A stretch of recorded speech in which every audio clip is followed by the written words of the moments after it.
I mean, you got swept last week to return and do that now to a ranked opponent in the Big Ten. I mean, it's the ultimate bounce back week for us. Couldn't have gone any better. I don't want to say we planned this, but it was definitely something we had our sights set on.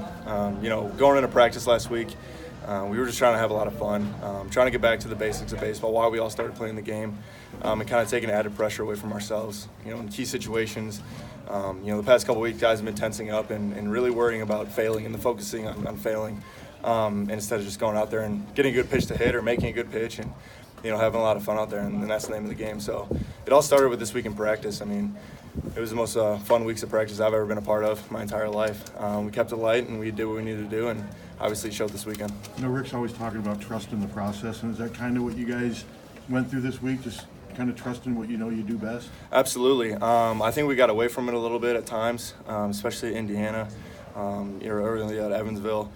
But yeah, like I said, it goes back to just the pressure. And there's no doubt there's a lot of pressure in this game, a lot of pressure moments. But, one of my buddies told me that, in life, if you're a baseball player, this might be the hardest thing you ever do in your life. You come up to the plate, bases loaded, down 3 or whatever it is.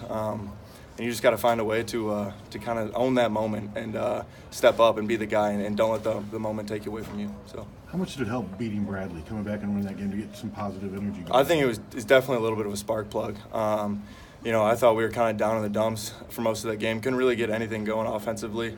Pitching was great, defense was great, but offensively, we were putting good swings on the ball. We just didn't really have it. But, yeah, I think that sparked the whole thing. And it kind of goes back to the magic at the banks, and all the stuff that brings. And we believe that, we're unbeatable at home. And, yeah, we just rattled off 4 here. So looking forward to the weekend. Being a senior leader, is there anything you had to kind of get at after Indiana?